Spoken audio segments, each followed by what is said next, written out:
Le livre de l'Apocalypse parle de certaines pertes.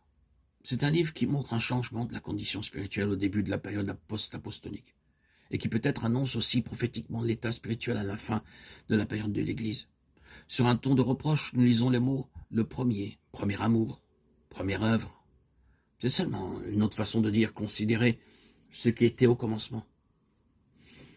Nous cherchons à noter certains de ces changements et de ces pertes, mais sans perdre de vue la manière de redresser les choses et un de ces grands changements par rapport au commencement, surtout dans le christianisme occidental.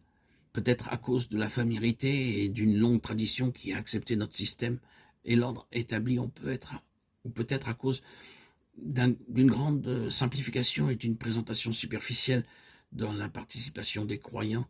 Nous vivons dans une période où le christianisme est très largement perçu comme une chose sans profonde signification. La conversion est perçue comme quelque chose de moins, si ce n'est parfois autre chose que la régénération et qu'une nouvelle création. Le baptême est quelque chose qui doit se faire avec plus ou moins de rituels pour faire partie d'une communauté, comme une mise en conformité avec une ordonnance, une adhésion à telle partie de l'écriture, ou dans le meilleur des cas, comme étant l'expression du désir de suivre le Seigneur. Le service de communion ou la table du Seigneur sont aussi du même ordre de choses que le baptême.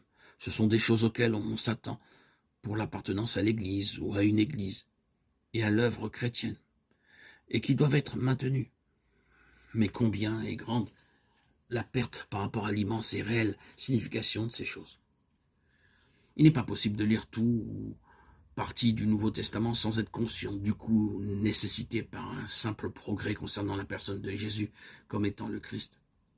La contemplation même de sa personne ou une simple association avec lui soulève les plus sérieux problèmes. Confesser son nom et être baptisé en lui nous entraîne dans de profondes et insurmontables difficultés. Témoigner pour lui ou le représenter tout simplement dans ce monde produit spontanément des conflits. Plus les croyants et les serviteurs de Christ progressent et plus coûteuse devient la marche. Les croyants et les églises devraient en premier lieu tenir ferme et combattre pour leur vie spirituelle. Cela est tellement vrai, même dans notre temps, que là où il est coûteux de tenir vraiment pour le Seigneur, comme dans certaines parties du monde, vous trouvez réellement de véritables croyants. Il est bien connu que certains ont délibérément choisi de retourner dans de tels endroits et accepter la souffrance après avoir goûté ou vu la pauvreté spirituelle et le peu de consistance des chrétiens dans ce que l'on appelle les pays libres. Mais il n'est pas nécessaire d'aller derrière le rideau de fer ou le rideau de bambou dans les contrées païennes pour connaître la persécution et trouver la réalité. Sinon, des millions de chrétiens en Occident ne découvriraient jamais cette réalité. Être entièrement pour le Seigneur, là où nous sommes, produira des conditions spirituelles qui nous éprouveront, qui nous mettront au défi, nécessiteront que la réalité se manifeste afin de mettre en lumière la profondeur et la réelle signification des choses. Être entier implique une volonté positive pour permettre que le Seigneur dicte chaque aspect de notre vie et quand il nous confronte avec une question ou une épreuve d'aller de l'avant, quel qu'en soit le coût.